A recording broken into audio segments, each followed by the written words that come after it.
ہمارے چینل تبلیغ T V کو ضرور سبسکرائب کریں اور نئی اپڈیٹس کے لیے گھنٹی کے بٹن کو ضرور دبائیں۔ اللہ کو یاد کرنا ہے کس طرح؟ جس طرح اللہ کہتا ہے میں بتاؤں گا اس طرح یاد کرنا ہے، کیونکہ اگر اللہ نہ بتاتا کس طرح یاد کرنا ہے پھر ہم عبادت کے وہ طریقے نکال لیتے جو غیر مسلموں نے نکالے ہوئے ہیں عجیب عجیب سے۔ جب انسان کو پتہ نہیں ہوتا نا کیسے عبادت کرنی ہے تو لوگوں کی رائے پہ چھوڑ دیا جاتا۔ فرض کریں اسلام کہتا بھائی صبح صبح سورج کے طلوع ہونے سے پہلے صبح صادق کے بعد تم نے عبادت کرنی ہے، کیسے کرنی ہے؟ ہر آدمی اخپل طریقے سے کرے۔ تو لوگوں کے الگ الگ کانسیپٹ ہوتے، کچھ ایسے عبادت کرتے وہ کہتے ہیں ہم اللہ کے لیے میلے کچیلے رہیں گے، یہ بھی ایک نظریہ ہے لوگوں میں۔ برما میں گیا بدھسٹ نظر آئے 6 مہینے سے کہا جاتا ہے کہ نہائے نہیں ہے، یہ ان کا خیال ہے کہ اس طرح بھگوان کیا ہوتا ہے؟ خوش ہوتا ہے، نہائے نہیں۔ کچھ ایسا کرتے کہ ننگ دھڑنگ رہنے کو عبادت سمجھتے، یہ بھی آپ کو بعض مذاہب میں ملے گا، وہ کہتے ہیں ہم تو برہنہ پیدا ہوئے تھے بھائی، یہ لباس تو نیچر کے خلاف ہے۔ وہ بھی کچھ دن پہلے میں نے فیس بک پہ ایک انٹرویو دیکھا، شکر ہے وہ آگے میز لگائی ہوئی تھی، انہوں نے انٹرویو کے دوران انہوں نے یہ عقلبندی کی، وہ ایک برہنہ بیٹھا ہوا ہے بالکل ہی لباس لیس، تو اس سے پوچھنے کہ اس تکلف کی ضرورت کیا تھی آپ کو؟ تو وہ کہہ رہے ہم تو انسان کیا ہے، پیدا کیسے ہوا ہے؟ برہنہ۔ تو نیچر یہی ہے کہ لباس وباس نہیں ہونا چاہیے۔ نیچے لوگوں نے طبیعت سے گالیاں دی ہوئی نا کہ اس کی کوئی ماں بہن نہیں ہے گھر میں تو یہ بھی ایک عبادت کا ان کے خیال میں طریقہ ہے۔ بعض لوگوں میں عبادت کا طریقہ یہ ہے کہ ہم گوشت نہیں کھائیں گے، اس سے اللہ خوش ہوگا۔ تو انسان کو اگر آزاد چھوڑ دیتا نا اسلام کہ تم اللہ کو جس طرح بھی راضی کرنا چاہو کرو، تو انسان غلط رخ پہ چلا جاتا، وہ انسانیت کے دائرے سے نکل جاتا۔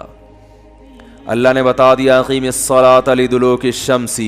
میں پہلے جو نماز کے اوقات ہیں ان کو تھوڑا ڈیفائن کر دوں، پھر میں بتاؤں گا اسلام نے یہ طریقہ کیوں بتایا ہے۔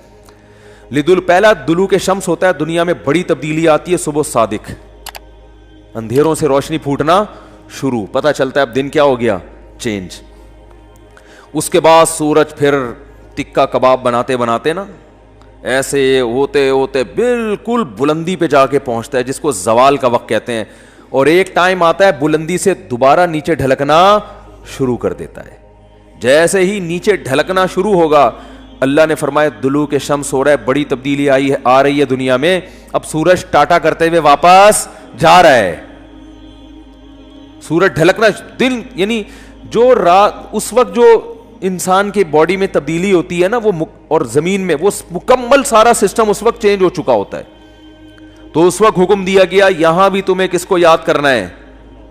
اللہ کو یاد کرنا ہے، کیونکہ تم اس کے ماننے والے، اس کا شکر ادا کرنا ہے۔ اس کے بعد پھر دوبارہ بڑی چینجنگ کب ہوتی ہے؟ عصر کے ٹائم پہ۔ امام حنیفہ بہت ذہین تھے، خدا کی قسم، جو امام ابو حنیفہ کا رحمہ اللہ کا فقہ غور سے پڑھے گا نا اسے لگے گا امام صاحب کوئی چھوٹی موٹی چیز نہیں تھے۔ حدیث میں ہمیں نماز کے بارے میں، عصر کے بارے میں مثل اول بھی ملتا ہے، مثل ثانی بھی ملتا ہے۔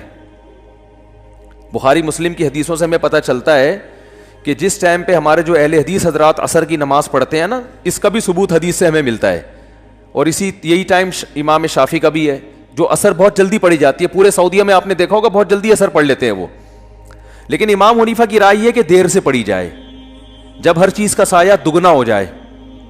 کتنا ہو جائے؟ دگنا۔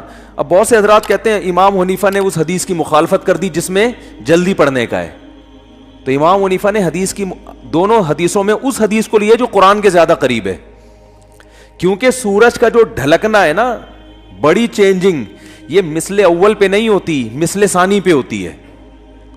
یعنی جب ہر چیز کا سایہ آپ نے 1 فٹ کا اسکیل رکھا زمین پہ، جب اس اسکیل کا سایہ اتنا ہو جائے، دیکھیں جب سورج بالکل اوپر ہوتا ہے، اس بات کو ذرا ٹیکنیکل طریقے سے سمجھیں، سورج بالکل سر پہ ہوتا ہے تو ہر چیز کا سایہ 0 ہو جاتا ہے۔ کتنا ہو جاتا ہے؟ اگر آپ خط استوا پر ہوں، ایکویٹر پہ ہو نا، تو سورج جب بالکل آپ کے سر پہ ہوگا تو 1 فٹ اسکیل اگر ہے اس کا سایہ کتنا ہوگا؟ 0، کیونکہ بالکل اوپر ہے نا۔ اب جب ذرا سا ڈھلکے گا تو جیسے ہی تھوڑا سا ڈھلکا ہے ظہر شروع، اس پر پوری امت کا اتفاق ہے۔ پھر ڈھلکتے ڈھلکتے جب اس چیز کا سایہ اتنا ہو جائے جتنی وہ چیز ہے، یعنی 1 فٹ چیز کا سایہ 1 فٹ ہو جائے تو جمہور علماء کہتے ہیں عصر کا ٹائم شروع ہو گیا, اور بخاری کی حدیث بھی ہے اس پر. لیکن بخاری ہی کی دوسری حدیث سے پتہ چلتا ہے کہ ایسا نہیں ہے, بخاری مسلم کی. چونکہ ابھی میرا یہ ٹاپک نہیں ہے اس لیے میں حدیثیں پیش نہیں کر رہا, ورنہ پورا وہ ٹاپک اختلافی مسئلے پہ چلا جائے گا. اس سے پتہ چلتا ہے کہ نہیں, ابھی عصر کا ٹائم شروع نہیں ہوا, بلکہ ہر چیز کا سایہ جب دگنا ہو جائے گا, 1 فٹ کی چیز ہے اس کا سایہ کتنا ہو جائے 2 فٹ, تو عصر کا ٹائم شروع ہوتا ہے, اس وقت عصر کا ٹائم شروع. یہ امام ابو حنیفہ کا قول ہے, راجح قول, کہ بہتر یہ ہے, افضل یہ ہے کہ عصر کی نماز اس وقت پڑھی جائے, اس سے پہلے پڑھنا فتویٰ اس پر ہے کہ جائز تو ہے مگر بہتر نہیں ہے. تبھی ہمارے ہاں ہندوستان پاکستان میں دیر سے عصر ہوتی ہے. عرب کنٹریز میں چونکہ فقہ حنبلی کو فالو کرتے ہیں نا, شافعی اور حنبلی, وہ جلدی, اہل حدیث بھی جلدی پڑھتے ہیں. لیکن قرآن میں اگر آپ غور کرو گے تو قرآن سورج کے ڈھلکنے پر, اور یعنی کوئی بڑا تغیر ہونا چاہیے زمین میں, تو وہ جو بڑی چینجنگ ہے نا اس وقت نہیں ہوتی جب ہر چیز کا سایہ 1 مثل ہو, بلکہ وہ اس وقت ہوتی ہے جب ہر چیز کا سایہ کیا ہو 2 مثل. اس وقت ٹائم بہت چینج ہو چکا ہوتا ہے. جب ہر چیز کا سایہ 1 مثل ہوتا ہے تو ٹائم میں چینجنگ نہیں ہوتی. یعنی ایک عام آدمی سے آپ پوچھیں گے تو وہ ٹائم بتا بھی نہیں سکتا, یعنی وہ اندازہ بھی نہیں لگا سکتا کہ یہ ظہر ختم ہوئی ہے یا عصر شروع ہوئی ہے کہ نہیں ہوئی ہے. جبکہ جو عصر, جب سورج میں تپش بالکل کم ہو جاتی ہے سورج کی, اس وقت کائنات میں بڑی تبدیلی ہو چکی ہوتی ہے. تو امام صاحب کی دلیل یہ ہے کہ اس کائنات میں جب بڑی چینجنگ ہوگی سورج کی حرکت کی وجہ سے, تو نماز کا ٹائم, کسی نہ کسی نماز کا ٹائم آ رہا ہوگا, تو وہ چینجنگ مثل اول پہ نہیں ہوتی بلکہ مثل ثانی پہ ہوتی ہے. اور ایک اور بھی حدیث ہے امام حنیفہ کی دلیل, بخاری مسلم کی بات چل پڑی ہے, لوگ کیونکہ کلپ بنا کے مارکیٹ میں چلا دیتے ہیں نا, پھر ادھوری دلیل آتی ہے. حدیث میں آتا ہے آپ صلی اللہ علیہ وسلم نے فرمایا, بخاری مسلم کی حدیث ہے, کہ میری اور پچھلی امتوں کی مثال اس مزدور کی ہے کہ ایک مزدور نے فجر سے لے کے ظہر تک کام کیا, اجر 1 قرات ملا. ایک نے ظہر سے لے کے عصر تک کام کیا, اجر 1 قرات ملا. اور ایک نے عصر سے لے کے مغرب تک کام کیا, اجر 2 قرات ملا. تو آپ نے فرمایا کہ عمل قلیلا و اجر کثیرا, جو فجر سے لے کے ظہر تک کام کر رہا ہے بہت زیادہ کام کرے گا مگر اجر کتنا 1 قرات. جو ظہر سے لے کے عصر تک کام کر رہا ہے عمل حدیث کے مطابق بہت زیادہ کر رہا ہے, اجر کتنا مل رہا ہے 1 قرات. لیکن آپ نے فرمایا جو عصر سے مغرب کر رہا ہے, عمل کثیرا عمل قلیلا, عمل بہت تھوڑا کیا, اور اجیرا کثیرا, اجر زیادہ ملا. یہ حدیث کے الفاظ ہیں. تو پچھلی امتیں کیا ہیں, یہود و نصارہ. یہودیوں نے فجر سے لے کے ظہر تک عمل کیا, عمل 1 روپیہ ملے گا ان کو, ایک مثال دے رہا ہوں روپے سے. عیسائی نے بھی بہت لمبا عمل کیا, ظہر سے عصر تک, عمل ثواب کتنا مل رہا ہے 1 روپیہ. اس امت نے بہت تھوڑی دیر عمل کیا مگر اجر کیا مل رہا ہے دگنا. تو یہود و نصارہ اللہ سے کہیں گے اللہ ہم عمل زیادہ کر رہے ہیں اجر کم, یہ عمل کم کر رہے ہیں اجر زیادہ. تو اللہ فرمائیں گے کہ میں تم پہ ظلم نہیں کر رہا, تمہیں تمہارے عمل کا پورا بدلہ دے رہا ہوں. اس امت کو تھوڑے عمل پہ جو میں اضافی دے رہا ہوں تو یہ میری مرضی ہے, یہ میرا فضل ہے. بھائی ایک مزدور سے 1 گھنٹہ گڑھا کھدوائیں, اجرت طے ہوئی 100 روپے, وہ دے دیا آپ نے. اس سے آدھا گھنٹہ گڑھا کھدوا کے اجرت طے 100 تھی لیکن آپ نے 500 روپے پکڑا دیے, تو 100 والا اعتراض تھوڑی کرے گا. آپ کہیں گے بھائی تمہیں تو پوری اجرت مل گئی نا, اب یہ ہماری اس سے تعلقات ہیں, ہم نے اس کو ڈبل دے دیا. تو یہ مثال فٹ بیٹھ ہی نہیں سکتی کہ اگر ہم عصر کو مثل اول پہ پڑھیں گے, کیونکہ پھر ظہر اور عصر کا جو فاصلہ ہے وہ اور عصر اور مغرب کا فاصلہ تقریباً برابر ہو جائیں گے. نہیں آ رہی بات سمجھ میں؟ اس سے پتہ چلتا ہے عصر اور مغرب کا فاصلہ کم ہے اور ظہر اور عصر کا زیادہ ہے. تو یہ حنفیہ جو امام ابو حنیفہ جو ٹائم بتاتے ہیں نا عصر کا, اس ٹائم پر تو یہ مثال فٹ بیٹھتی ہے. اور جو جمہور کا مسلک ہے کہ جلدی پڑھنا, اگر اس میں عصر کو اصل وقت مانا جائے تو اس پہ یہ مثال فٹ بیٹھتی نہیں ہے, کیونکہ اس میں ظہر عصر اور عصر مغرب کا فاصلہ تقریباً برابر ہو جائے گا, یہ مثال ہی نہیں منطبق ہوتی. تو اس لیے 1-2 حدیثیں سن کے مجتہدین سے بدگمان مت ہوا کرو اور فنڈر بننے کی کوشش مت کیا کرو کہ حدیث بھی پیش کی, حدیث نمبر بھی پیش کر دیا, حوالہ بھی پیش کر دیا, اب کیا رہ گیا سوائے اندھی تقلید کے. او بھائی اندھی تقلید نہیں ہے, یہ تقلید علی وجہ البصیرہ ہے. جس امام کو ہم فالو کر رہے ہیں نا وہ چھوٹا موٹا امام نہیں ہے, وہ بہت ذہین ہے, اور وہ سب سے پہلے قرآن کو فوکس کرتے ہیں.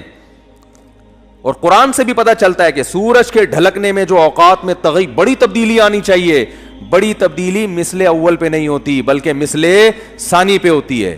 دیکھو نا, صبح صادق کے وقت بہت بڑی تبدیلی ہوئی ہے نا, اندھیرا ختم ہو رہا ہے, سورج نکلنے والا ہے. ظہر کے وقت بہت بڑی تبدیلی ہوئی ہے, سورج بالکل فل تماتم چمک رہا ہے, ٹھیک ہے نا. مغرب کے وقت بھی بڑی تبدیلی ہوئی ہے, ایک دم کیا ہو گیا, پورا سورج ہی مارکیٹ سے شارٹ ہو گیا, لیکن ابھی روشنی اس کی باقی ہے افق میں. عشاء میں کیا ہے, وہ روشنی بھی ختم, سورج اپنے تمام تر لوازمات کے ساتھ مارکیٹ سے شارٹ ہو گیا ہے. یہ بڑی تبدیلی ہے, یعنی جو اس کے لوازمات تھے, روشنی کی کرنیں باقی تھی, وہ بھی ختم. تو عصر میں بھی بڑی تبدیلی ہے کہ جو سورج میں تپش تھی نا, تیزی, وہ تیزی سورج میں کیا ہو گئی ہے, ختم ہو گئی ہے. تو وہ جب دیر سے اثر ہوگی تو اس میں ہوتی ہے, ہاں اتنی دیر نہ ہو کہ مکروہ وقت شروع ہو جائے. تو خیر یہ تو درمیان میں غریبی میں بات آ گئی. تو میں یہ عرض کر رہا تھا کہ اللہ نے جب سورج ڈھلکنا شروع ہوتا ہے, اللہ نے کیا کہا, آؤ نماز کو قائم کرو. پھر جب عصر کا وقت آتا ہے, یہ بھی دلوک شمس ہو رہا ہے, آؤ کیا کرو, نماز کو قائم کرو. تو اللہ تعالیٰ نے خود عبادت کا طریقہ بتا دیا, کیونکہ اگر اخپل طریقے سے اس وقت ہم اللہ کو راضی کرنے کی کوشش کرتے, اخپل طریقے سے, کیا ہو گیا بھائی, ویڈیو نہ بنائیں, ٹھیک ہے نا, وہ کچھ مسائل ہیں اس کی وجہ سے, ٹھیک ہے, ناراض نہیں ہونا. تو اخپل طریقے سے اگر ہمیں حکم دے دیا جاتا ہے نا, تو دیکھو پوری دنیا میں جو لوگ اخپل طریقے سے عبادت کر رہے ہیں ان کا حال کیا ہے. عیسائیوں نے تبدیلی کی, چرچ میں جا کے انہوں نے حضرت عیسیٰ نے جو نماز کا طریقہ بتایا تھا اس کو کیا کر دیا, اجتہاد کر کے نا, جیسے ہمارے پروفیسر غامدی صاحب نے رمضان کے روزے میں یوں کر لیا, امتحان کی وجہ سے چھوڑ سکتے ہو, ایسا اجتہاد جس کے پیچھے کوئی نص نہیں ہے, کوئی قرآن یا آیت یا حدیث, کوئی اصول اصل نہیں ہے کوئی, تو ایسے پھر یہ بھی ٹھیک ہے. اور بعض لوگوں نے سنتوں کو مارکیٹ سے کیا کر دیا, ایک مشہور زمانہ ہے, وہ کہتے ہیں سنت موقدہ کچھ ہوتا ہی نہیں ہے, مشہور ہیں وہ, آتے رہتے ہیں, نام لینے کی ضرورت نہیں ہے. انہوں نے کہا سنت موقدہ ہے ہی نہیں, اور اس پہ حدیث پیش کی کہ ایک صحابی سے نبی نے پوچھا, انہوں نے کہا کہ یا رسول اللہ میں 5 وقت نماز پڑھوں گا اور یہ چند مخصوص عبادتیں کروں گا. آپ نے فرمایا جس کو جنتی دیکھنا ہو وہ ان کو دیکھ لے, تو اس میں تو سنتوں کا ذکر نہیں ہے. یہ حدیث پیش کی انہوں نے. تو مجھے وہ سامنے بیٹھنے کے لیے چونکہ تیار نہیں ہوتے, کسی دن سامنے حاضری ہوگی تو میں ان سے کہوں گا کہ فجر میں اگر کوئی شخص روزانہ 2 رکعتوں میں قل واللہ احد پڑھ لیتا ہے, لمبی رکعت نہیں پڑھتا, آپ کے امام جب نماز پڑھاتے ہیں سورہ فاتحہ پڑھیں, قل واللہ احد پڑھیں, رکوع میں چلے جائیں, روزانہ فجر ایسے پڑھیں, تو یہ کیا ہے, گناہ ہے, ثواب ہے, جائز ہے؟ تو ظاہر ایک آدمی کہے گا اس کی اجازت, بولو بھائی فجر میں امام صاحب اگر پہلی رکعت میں قل واللہ پڑھیں, دوسری میں بھی کیا پڑھیں, قل واللہ پڑھیں, اتنی مختصر نماز پڑھیں, اس کی امام کو اجازت نہیں دی جائے گی. کیوں؟ نبی صلی اللہ علیہ وسلم فجر کی 2 رکعتیں طویل پڑھا کرتے تھے. حضرت عائشہ فرماتی ہیں فجر میں 2 رکعتیں رکھی اس لیے گئی ہیں تاکہ وہ کیا ہوں, وہ 2 4 کے برابر ہو جائیں. حدیث کا مفہوم بیان کر رہا ہوں, وہ 2 کس کے برابر ہو جائیں, 4 کے, تبھی طویل قرات ہے اس میں. اب یہ طویل قرات کو اگر آپ کہتے ہیں یہ واجب ہے, تو اس کا مطلب جس دن قل واللہ پڑھ کے رکوع کر لیا تو واجب ادا نہیں ہوا, تو نماز یا تو سجدہ سہو کرو یا دوبارہ پڑھو. آپ اس کے بھی قائل, بولتے کیوں نہیں ہے, کیونکہ فرض قرات تو ہو گئی نا, قل واللہ پڑھنے سے بھی ہو جاتی ہے. ایسی چیز کو جو واجب تو نہیں ہے لیکن پھر بھی پراپر کرنا ہے, اس کو فقہا نے سنت موقدہ سے تعبیر کیا ہے کہ وہ فرض واجب کے درجے میں نہیں ہے, لیکن اس کو چھوڑنے کی بھی اجازت نہیں ہے. کبھی کبھار چھوڑ دے تو الگ بات ہے, پابندی کرنی پڑے گی اس کی. تو ایسے اس کے لیے فقہا نے ایک ٹرم ایجاد کی ہے, اصطلاح نکالی ہے کہ یہ عام سنت نہیں ہے کہ کرو تو کرو, نہیں کرو تو نہیں کرو, بلکہ یہ سنت مؤکدہ ہے. تو سنت مؤکدہ کے تو آپ خود قائل ہے, اگرچہ اس لفظ کے قائل نہیں ہے. اگر آپ یہ کہتے ہو کہ سنت مؤکدہ کچھ بھی نہیں ہوتا, بس فرض واجب ہی ہوتا ہے, فرض ہی ہوتا ہے اور کچھ بھی نہیں ہوتا, یہ تو واجب کا بھی انکار کرتے ہیں, یہ کچھ بھی نہیں ہوتا, تو میں کہتا ہوں امام روزانہ پہلی رکعت میں بھی قل واللہ پڑھے, دوسری میں بھی قل واللہ پڑھے, اور پھر آپ روزانہ اتنی مختصر نماز پڑھا کے مارکیٹ سے شارٹ ہو جائے, تو پھر آپ اس کو بھی یہ حدیث سناؤ, آپ اس کو بولو کہ بھائی فجر میں تو لمبی قرات کرنا سنت ہے, آپ کیوں اس سنت کو چھوڑ رہے ہو؟ وہ یہ جواب دے گا سنت ہے نا, فرض تو نہیں ہے نا. کیا ہو گیا بھائی؟ اور وہ حدیث سنا دے کہ ان صحابی نے کہا تھا 5 نمازیں فرض ادا کروں گا جنت میں جاؤں گا, تو میں 5 میں سے فجر جو فرض ہے ادا کر رہا ہوں کہ نہیں کر رہا, فرض ادا ہو رہا ہے کہ نہیں ہو رہا, لیکن آپ اس کو چھوڑیں گے نہیں. ان دل بولیں گے بھائی جو پراپر طریقہ ہے نا فجر کا, اس طرح سے پڑھاؤ, اور اس سے پہلے بھی 2 سنتیں پڑھ کے آیا کرو. تو اس کو ایسی چیز کو فقہا ایک تعبیر کرتے ہیں کیونکہ وہ دین کو زیادہ سمجھتے ہیں. انہوں نے کہا ایسی چیز جو فرض بھی نہیں ہے لیکن اس کو چھوڑنے کی اجازت بھی نہیں ہے, قابل ملامت ہے, اگر کوئی چھوڑے گا تو اس کو ملامت کی جائے گی, اس کو سمجھایا جائے گا, اس کو ملامت کا مطلب برا بلا بھی کہہ سکتے ہیں آپ اس کو. تو یہ ٹرم آپ بے شک اپنی ڈکشنری سے نکال دیں, لیکن ایسے بہت سارے اسلام میں حکام ہیں جو کیا ہے سنت جو فرض واجب نہیں ہے لیکن وہ عام سنت بھی نہیں ہے, موقدہ کا معنی تاکید والی. تو یہ تو ایک بالکل بدیہی چیز ہے. تو اسی طرح جو ظہر سے پہلے کی 4 سنتیں, ظہر کے بعد کی 2 سنتیں, فجر سے پہلے کی 2 سنتیں, مغرب کے بعد کی 2 سنتیں, یہ بھی عام سنتوں کی طرح نہیں ہے کہ آپ کہتے ہیں سنتیں ونتیں کچھ بھی نہیں ہوتی, بس فرائض ہیں. ٹھیک ہے یہ فرض نہیں ہے لیکن ایسی بھی نہیں ہے کہ آپ ان کو چھوڑ دیں. اگر چھوڑیں گے تو قابل ملامت ہوں گے آپ. کبھی کبھار چھوڑ دے تو ایک الگ بات ہے, جیسے کبھی آدمی سفر میں فجر کی 2 مختصر پڑھ لیتا ہے, امام صاحب کو جلدی ہے بھائی آج مجھے جانا ہے, میں قل اللہ پڑھ کے رکوع کروں گا, جس نے پڑھنی ہے پڑھے, نہیں پڑھنی کبھی کبھار ٹھیک ہے, پابندی نہیں کر سکتے آپ اس کی. تو تبھی کہتا ہوں اٹھا کر پھینک دو باہر گلی میں, نئی تہذیب کے انڈے ہیں گندے. اسلام بہت پرانا جو چلا آ رہا ہے نا فقہا سے, انہی سے سیکھنے کی کوشش کرو. نئی چیزوں سے متاثر ہونے کی بالکل بھی ضرورت نہیں ہے. حدیثوں کے لیبل ان کو نمبر یاد ہوتے ہیں بس, حدیث کی روح ان کو پتہ